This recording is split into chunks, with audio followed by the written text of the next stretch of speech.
आज हम शुरू करेंगे पांडु। तो इसका इंट्रोडक्शन देखते हैं कि पांडु रोग होता क्या है।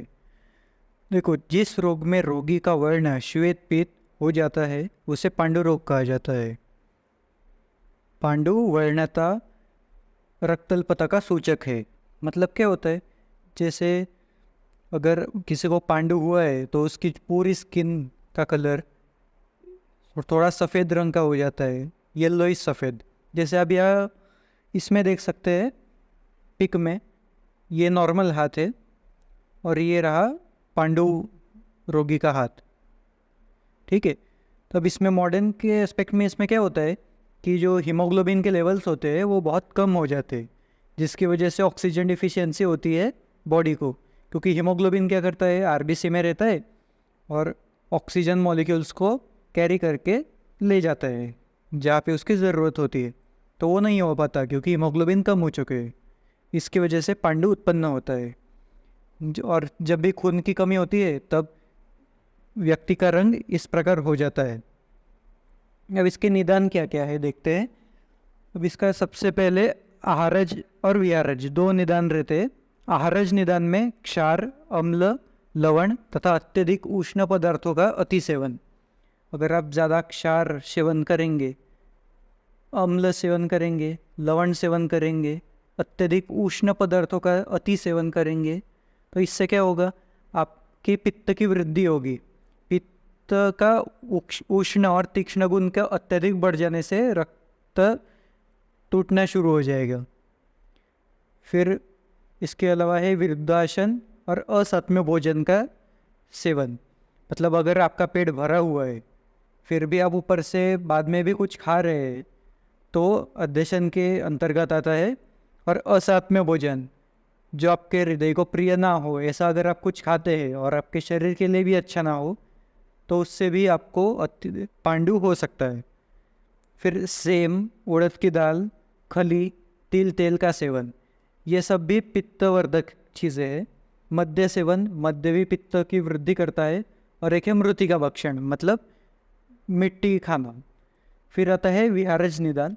विहारज निदान में पहले दिवाशयन, इससे कफ की वृद्धि होगी और पांडु एक रसजन्य विकार है।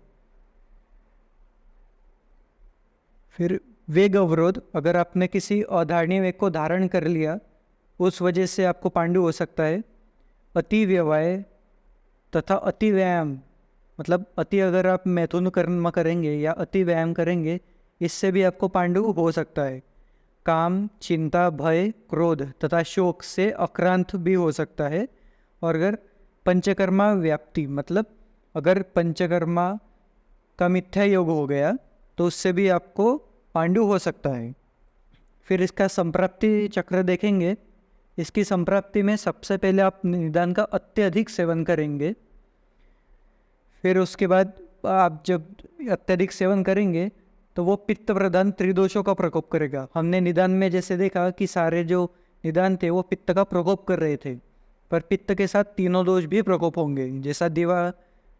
जैसे दिवाशयन में वो कफ का प्रकोप हो रहा था और अति व्यवाय और अति व्यायाम में वात का भी प्रकोप हो रहा था। फिर उसकी वजह से क्या होगा, पित्त और मांस के अंतर स्थान संश्रय हो जाएगा।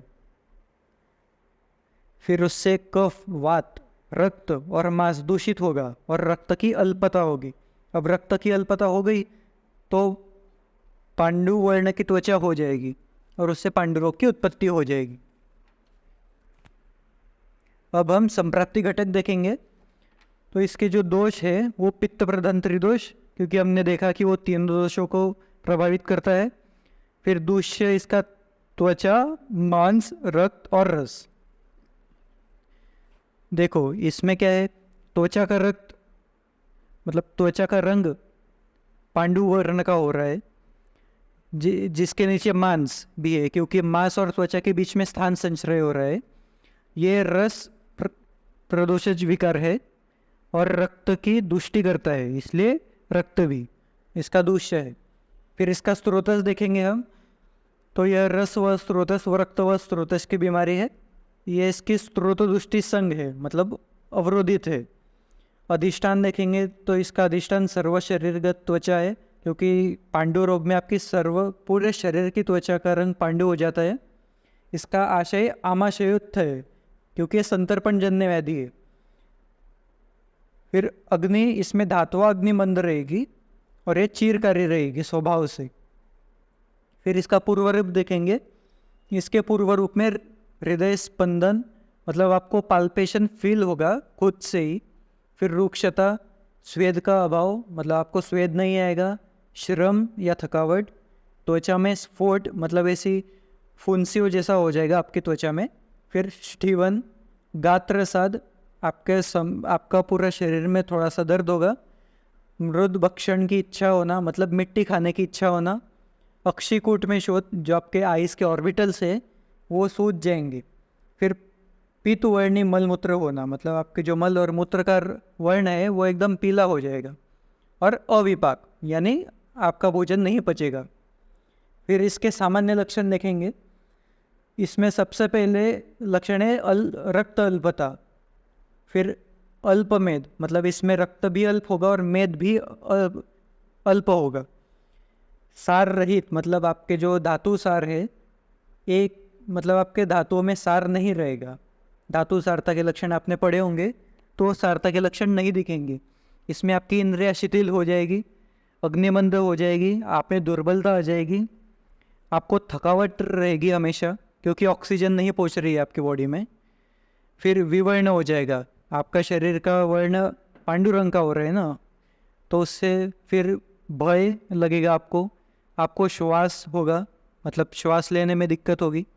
गौरवता आएगी शरीर में, मतलब भारीपन लगेगा। अरुचि, मतलब खाने की इच्छा नहीं होगी, क्योंकि अग्निमंद रहेगी। निद्रालु रहेगा सेम, क्योंकि ऑक्सीजन की कमी रहेगी। स्टीवन होगा।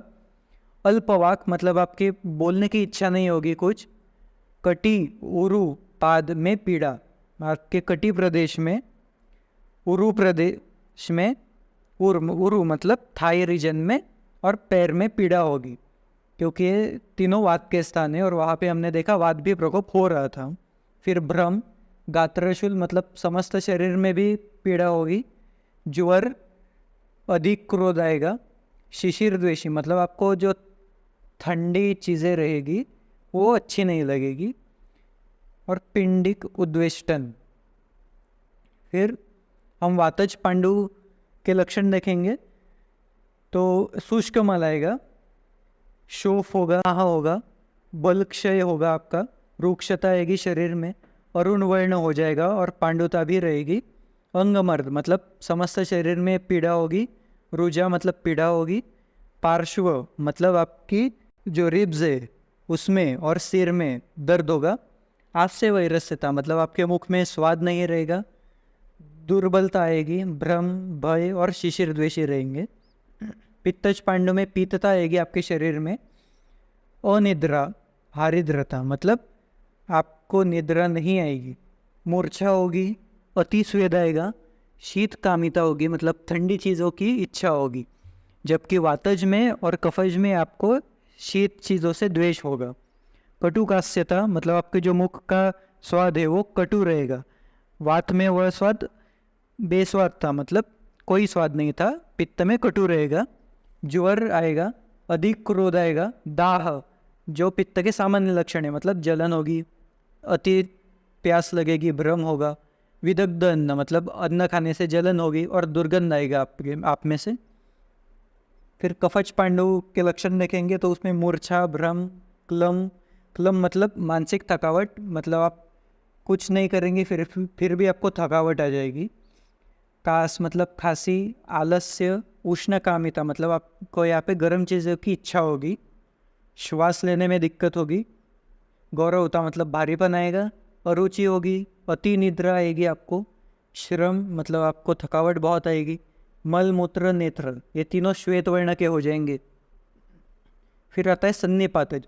सन्निपातज में आपको गात्रशूल होगा, मतलब पूरे शरीर में पीड़ा होगी, भारीपन लगेगा, ज्वर आएगा, अरुचि होगी, भ्रम आएगा।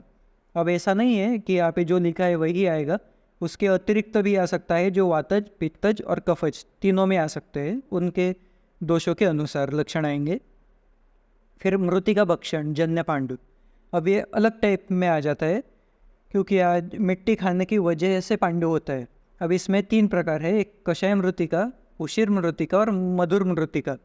आप अगर कषाय मृतिका का सेवन करेंगे तो वात का प्रकोप होगा, उशर मृतिका के सेवन से पित्त और मधुर मृतिका के सेवन से कफ प्रकोप होगा। अब इसकी संप्राप्ति अलग बनती है। इसकी संप्राप्ति देखेंगे तो सबसे पहले मृतिका का रुक्ष गुण जो रहेगा, मिट्टी का जो रुक्ष गुण होता है वो, और त्रिदोष तो प्रकोप इसमें होता ही है, वो साथ में होगा। फिर भोजन, रस और रक्त, ये इस सब में रुक्षता आ जाएगी।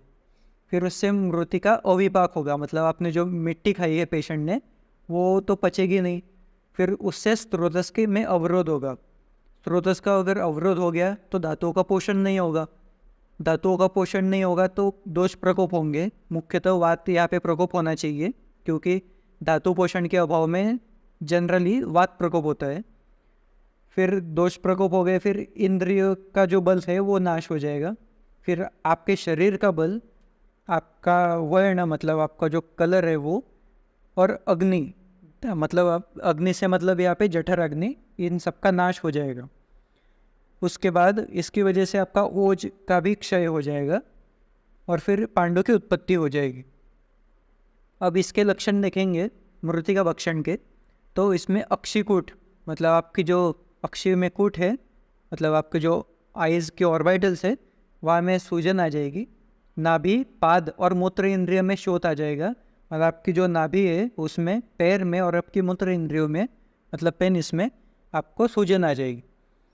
फिर उदर में कृमि हो जाएगा, आपको बार बार कफ व रक्त मिश्रित मल त्याग, मतलब आप पेशेंट जब भी मल त्याग करेगा तब उस मल के साथ कफ भी निकलेगा। कफ निकलने का मतलब सफ़ेद रंग का स्राव भी निकल सकता है साथ में, या फिर ज़्यादा ही चिपचिपा मल रहेगा, या फिर रक्त भी हो सकता है, और अग्निमांद्य होगी उसमें, और ओज का क्षय मिलेगा। Thank you.